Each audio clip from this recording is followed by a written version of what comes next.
All right. Hi, everyone out there in Sammy Land. I hope you're having a Sammy-rific day. Welcome to Childhood Money Memories, and thank you for joining us. Today, we have a special guest, Lionel Shipman. He's a seasoned financial leader. He's the author of the book, Sacred Vows. He's got to play on the word. Is it to not or not? The not or not. Yes, the yes, not, yes, the not KNOT or yes. not like sacred vows, kind of a Exactly. not. Yeah, That's great absolutely. stuff. He's also a radio talk show host of the program Shape Your Finances, which we Absolutely. love. And probably his most important job and duty is he is a father of two young ladies, one 21 years of age, one 19. And I believe your daughter, who's 19, is in the U.S. Air Force. Please thank her for her service for us. Welcome, Lionel. Thank you so much, Sam. It's good to be here as always. It's always a pleasure to talk with you and just share. I call it share war stories when we're talking about financial literacy and education. But it's so good to be here. Thank you so much for the invite. Hey, you're very welcome. I was hoping you're going to share with us some Tampa Bay, Florida, orange sunshine stories. The hottest news right now, of course, everybody knows now that Tom Brady is going to be here with the Bucks at least one more year. So we have opportunity to hopefully go back to the Super Bowl, and it will be wonderful if we can win another Super Bowl. So Tom Brady is back. Wow. yes, Hey, yes, yes, that yeah. could be a whole other separate podcast for us on retirement planning. Oh, you got that right. Absolutely. And by the way, too, just heard today that the head coach, Bruce Aaron, is retiring. So now we Oh, have, yeah. So we have okay. a new head coach. I forget his name, Todd. He was the defensive coordinator. Now he's been pushed up to the head coach area. Hey, So there we're, you go. I yeah, hope to see you on the sideline soon. I hope so too. I hope so too. Yeah, you yeah. can you can be giving them some cheerleading on the football, and at the same time giving them some great financial advice, which we both know a lot of professional athletes need. Absolutely, absolutely. I'll put it like this: if I can make it happen, you'll be the first to know, Sam. Oh, okay, that'd be awesome.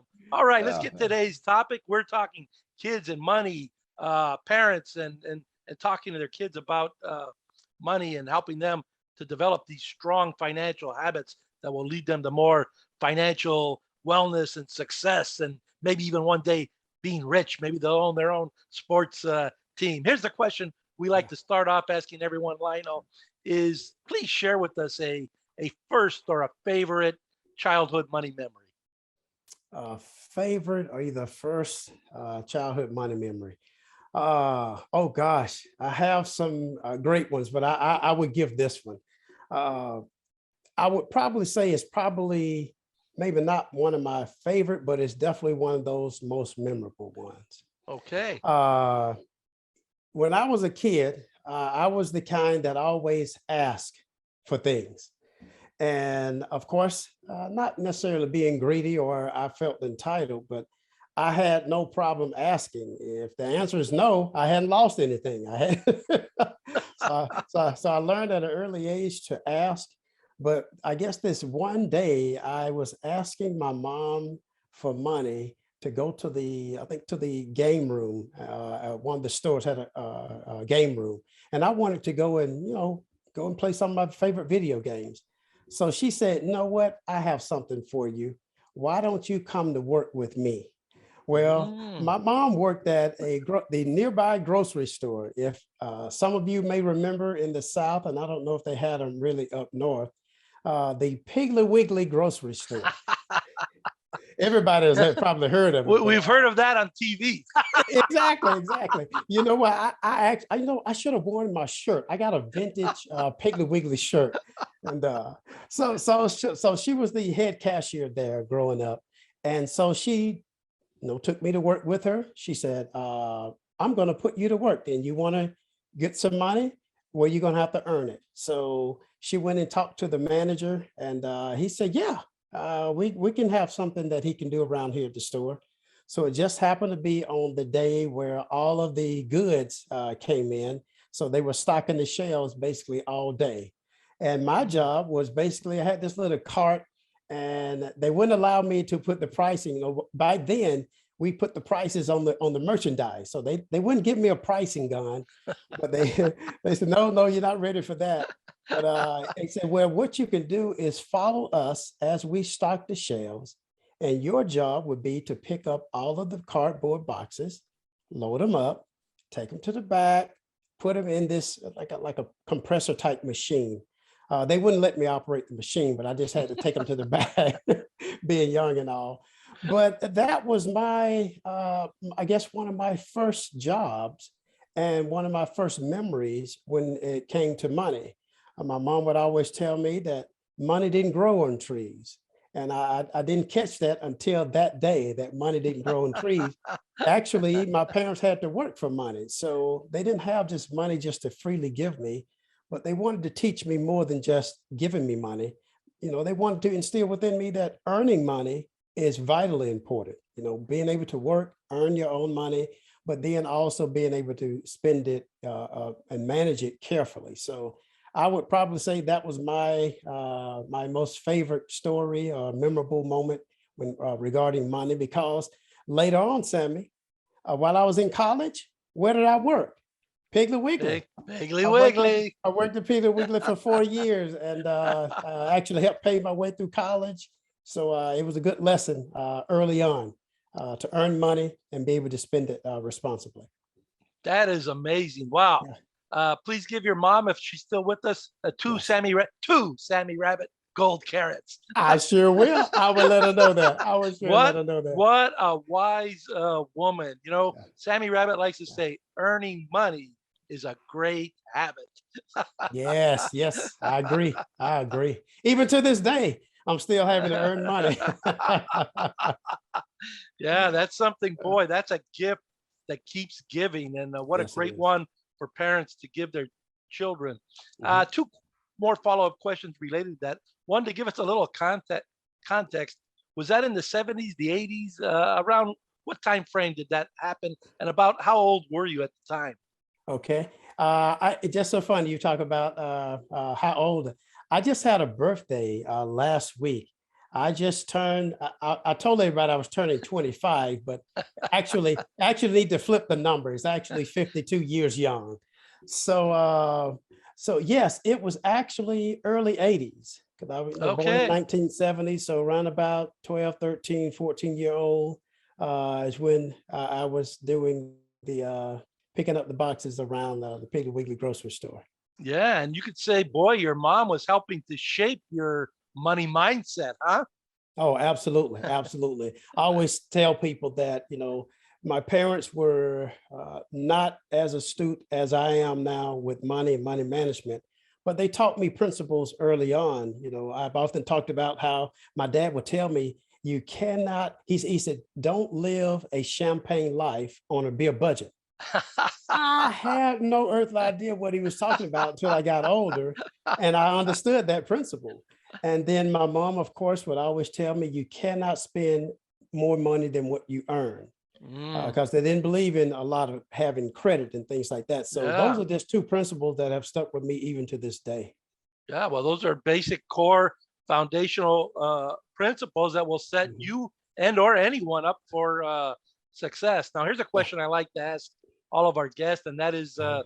did you have a piggy bank or a savings jar when you were a kid? Uh, no, I had my pocket. Oh, you had a pocket piggy. Yes, I I did. I Yes, hear I those did. don't really work out too well for saving. They don't. You know, so some people talk about that you may have a hole in your pocket. Well, it never even got that far down in my pocket.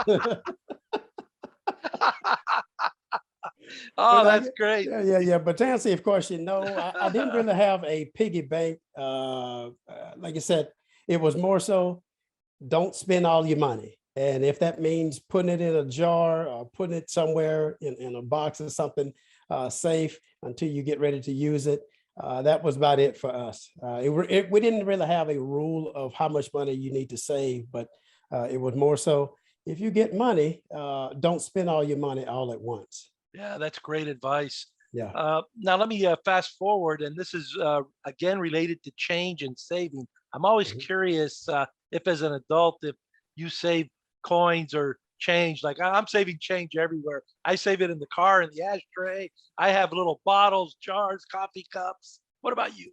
Oh, absolutely. Right on top of my chest of drawer is a little metal type pan. And the moment I come inside, I put my wallet here and any change in my pocket, I'll drop it right there.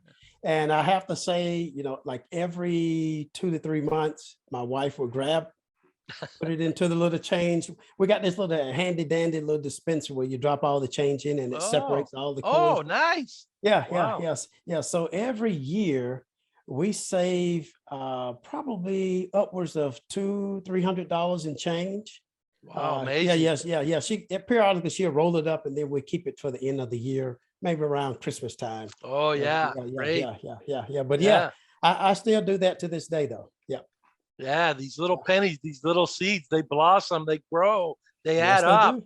Yes, That's they what we do. like. That's what we like to tell the kids. All right. Well, you Yeah, have two kids. Maybe you yeah. could share a story, maybe, uh, about how you handled finances in the Shipman household. Did you talk to your kids about money? Did you not talk to them? What happened? And then maybe fast forward a little bit and share a secret or two with us about how your kids are handling money as a 19 and a 21-year-old. Oh, now that's going to be very interesting. But I have to say, Sammy, because I have been in the field of banking and finance, learning the ins and outs of personal finance, business finance, I took that same approach to my own personal life. So Mm, I've really been blessed. When they say when you blessed with a good career and it affects you positively in your personal life, I'm one of those types of people. So we started off early with our children regarding money management and understanding the value of money and the principles of money. My wife and I, we've always been very good with our money early on in our marriage. So we said we will make sure that we pass down those principles to our children because mm. one day they are going to become adults. They're not going to live here in this house for the rest of their lives. I'll save that for another show. But that's that's yeah, beautiful. yeah, yeah, yeah, yeah. So we wanted to get some good, solid financial principles early on in their lives. So around about the age of 5 or 6 years old, my wife found a ATM piggy bank. Mm, It was probably one of the best teaching tools that we've ever had when it came to teaching our kids about money. So this little ATM piggy bank allows you to have like a little card. You can deposit money, take money out. It maintains the balance that they put in and how much they take out. So it was a great teaching tool to start teaching them about budgeting and managing money. So we began to introduce that concept of when you receive money, you can spend a portion, always put some aside to give, but then you save a portion. So we taught that early on. So that was the nice. first, yeah, yeah. So that was the first, I guess that was the foundation that we Hmm. started to build upon. And then like every year or every other year, we begin to elevate that teaching. We taught them about, just overall responsibility, the responsibility that mom and dad have with making sure that we have enough money to take care of all the expenses for the home, keeping the lights on, paying the mortgage, paying for the cable television, paying for their clothes, their food, being able to go on vacation, being able to buy our groceries. All those things came from just that one tool of just showing them, hey, this is the concept that you need to learn now because you're going to get money for birthday, you're going to get money for Christmas. So if you learn to apply these principles and learn these now, as you get older, it will become a part of you. So when you become an adult, you will be responsible when you start making your own money, making sure that all your bills are paid, but also putting things aside because we always want to give, but also putting aside money from a saving standpoint. So yes, we start them at an early age and Oh, we I build love, upon it. Yeah. yeah, I love that. That happened in our family. There was a lot of open discussion regarding money management, Mhm. stewardship, however you want to look at it. I think it Yeah. really pays off. It's one of the reasons I'm so passionate about trying to help families and Mhm. kids get off to a great start and establishing a foundation exactly like what Yeah. you just described you're doing with your kids or had been doing and probably Yeah. still are. So Well, how's it turned out? yeah, yeah. Well, let me, yeah, yeah. Now let's see. As Steve, as what's his name? Paul Harvey used to say, let's hear the rest of the story. Let's hear the rest of the Yeah. story. So here's the rest of the story. So, like I said, we elevated that teaching throughout high school. We got them a debit card, so they had their own checking account. Mm, mm, We sat them down and wrote out a budget that they had to maintain and go over with us on a month by month basis. So when my oldest daughter went off to college, she had those principles and she had to follow those principles, meaning now we're very fortunate. My daughter's up in Boston. She goes at Boston University. So being that far away, it was very important that she learn how to manage her money because she had a little part-time job, but also she was employed by Lionel and Sheila Shipman. We had to pay her. We gave her money every month, and it was a set budgeted amount. That means that you need to make sure you watch your spending because if you spent all your money by the 15th of the month, dad and mom are not going to send you any more money until the first of the month. So she had to maintain, or she maintains a budget worksheet every month since that time. Have we had any struggles with that? Absolutely, because we went from a somewhat of a controlled environment being here at home to an environment to where she's a lot more, she has that ability to be responsible on her own being away at college. So yes, we've had some times where she blew up her budget and she had to wait until the beginning of the month. We're very sturdy, very firm, very consistent with that. And with my youngest one, I have to say, probably like a lot of parents, you got one that is probably, they took the principles and they try their best to stick to them and allow them to work for them.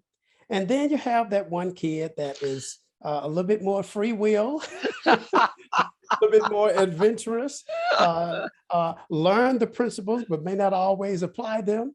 Yes, my dear youngest one, she was a little bit different when it comes to managing money. But seeing now that she is part of the United States Air Force, reality definitely kicked in a lot more with her because mm, mm. she's considered now fully a grown up now. She's no longer owned by Lionel and Sheila. She's government owned by the United States Air Force. So, but yet and still, we have to look at what we instill within her. We cannot go back and say, well, if they decide to just do what they want to, we know and we have peace of mind that we taught them well. And we just have to trust that they will either follow that guidelines or and enjoy the benefits, or if they don't, they may have to endure and suffer the consequences of mismanagement of money. Wow, that really resonates deeply with me. You can't really control the outcome, but you can control the input and the effort. And you made it. I think that's what great parents do is they make that Yeah. effort. They're consistent about it, just as you've described. You shared a lot of information that could be helpful to any parent anywhere. That's wonderful. Since you mentioned your daughter in the Air Force, I have to give a big shout out to the Air Force Aid Society. We did a lot of work for the Air Force Aid Society and the Air Force. And I have Oh, to cool. say, on every air base, and I've been to maybe 70 of them around the world, they have these family readiness centers, and they're all about financial preparedness and financial education, financial literacy, financial capability. So they do a great job of reinforcing concepts like the ones your mom taught you and you're Yeah. teaching your kids. Yeah. That is inspiring, exemplary. Another big Sammy Rabbit gold carrot, but this time for you and your wife, Lionel. Great Thank job. you. Thank you very much. I can't wait Two, to tell two, two, her. two thumbs up. All right, let me Thank ask you. you a question. Mhm. This is a question I like to ask everyone. It's a question I asked myself before I hopped into financial education. And the Mhm. question is this, is if you could only teach a child one money habit or one money concept, what would it be? Money habit concept.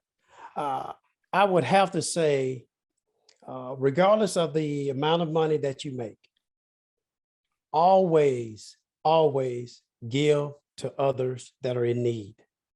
Mm, You, I've always learned, and the principle has always been very productive for me and my wife, is to give. Always set aside money to give to those that are less fortunate. Give to, if it's a nonprofit organization, I mean, we do give our time, but it really, really helps to be able to give dollars to help those that are in need. So that I would have to say that is one priority principle that I instill within my children, even when they would get their allowances or money from their grandparents and things like that. And especially around the holidays, not only did we spend time packaging food and stuffing shelves with toys and for nonprofit organizations, I had my children to go into their money and go to the grocery store with us and buy canned goods, buy food, or buy toys for kids that may not have those available because of their, their family situation. So always have a heart to give, regardless of the amount of money that you make, because every little bit counts. I would say that. every little bit counts. Another thing that I'm really appreciating about what you're sharing in your strategy is it seems very participatory. There's a role for the kids. They learn by doing, and they're able to demonstrate their capability. It turns out a lot of kids are very, very capable. Absolutely. I give you a good story here. There's something that's going on now with my oldest daughter. Since she's been up in Boston, she started an organization called the Hands That Give. Mm, So she's been doing it for about 3 years. She recruited some of her friends to be a part of her organization, and they do a lot of fundraising to give to the homeless there in Boston. They have done a lot of like food drives, hygiene type drives, sweater drives, mm. and she goes out in the community and they do probably about 2 or 3 major events a year for the people there in Boston. So, and part of that is because of the way that we raised her to always have a heart to give. So it helped to develop that early on. Yeah, well, big kudos and two Sammy Rabbit high fives and a Sammy Rabbit gold carrot for your daughter. Thank you. We're going to have her, both your daughters, on our program and get their thoughts on the daughter end of the parent-daughter relationship as I, it I deals with money. I would love to do that. Oh, hey, you let me know. We have to set that up, Sammy. I would love to do that. I would love to do that. Oh All yeah. right, that's a deal. All right, here's another question. This is a topic that I know you're familiar with. It's kicked around a lot within the financial literacy, education, empowerment community, and that has to do with whether or not personal finance should be offered in schools. Do you have any thoughts on that topic for us, Lionel? Yes, and it's so great that you would ask that question, Sam. Here recently, over the last week or two, our governor here in Florida signed Mm, a bill that requires students to take a personal finance class before they graduate. So now it's a graduation requirement that you must have and must take a financial literacy class. So glad to see that. So that will lead into my answer. My thoughts around it.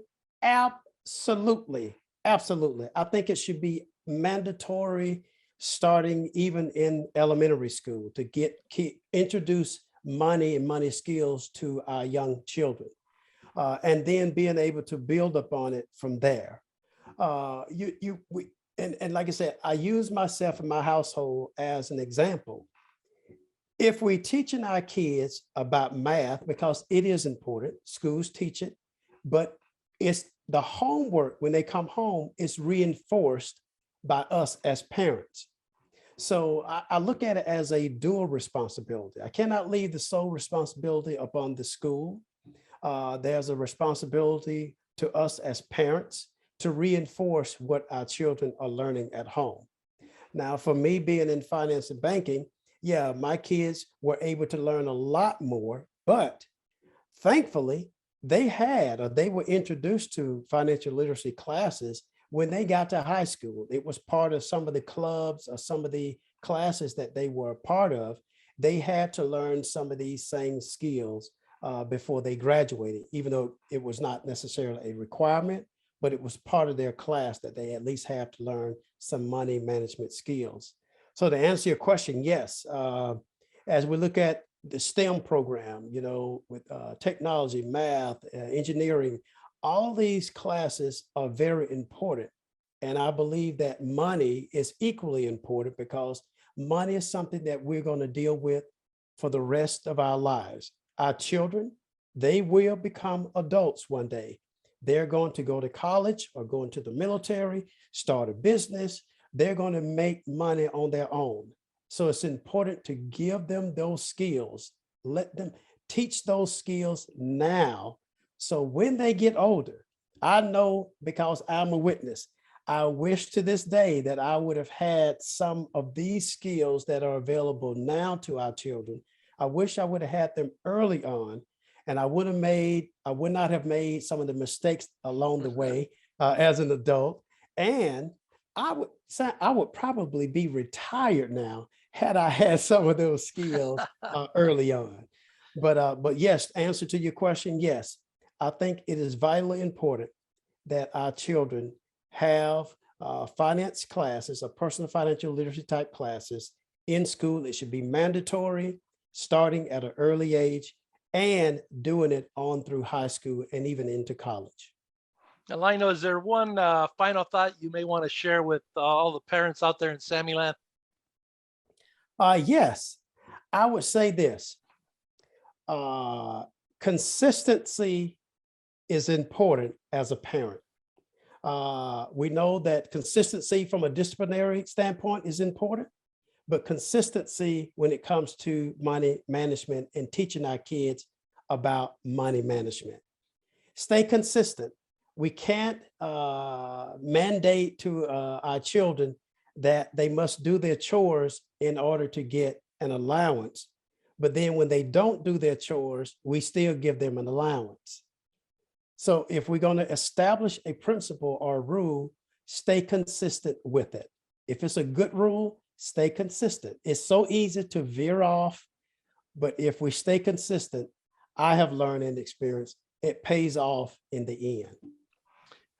We just recently hosted another Florida champion of financial literacy, Kara McSoud, mother of 5, and her final thought was the same as yours. Consistency, consistency, consistency. Lionel, you've been so great. You've earned a bonus question. Go for it. Let's go for it. All right. Something I failed to mention in your introduction, something that I know that you do, and that's offer personal finance classes, especially for teenagers and young people. Maybe you can share with us briefly why you do that, how it makes you feel. I do those classes, yes, to make mention. Yes, I do what I call financial coaching for students. Give you a good example, especially for high school students and those that are getting ready to go off into college. So I offer, it's about 3 classes teaching our soon-to-be college students budgeting, how to budget, why we should budget, the benefits of budgeting. And I actually help them to develop a budget before they go off to college. So it's something that they can do on a month-by-month basis, and teaching them to be able to go over that budget with their parents. If you want to do something impressive for your parents, start budgeting and sit your parents down and show them, like, look, mom, dad, this is how much money that I have coming in. This is how much going out. This is how much money that I save. You talking about you want to get 2 gold carrots right there with your parents? Sit down and do that from a budgeting standpoint. So I also teach them about credit card use, because a lot of times students go off and they get a credit card and they don't know how to utilize a credit card.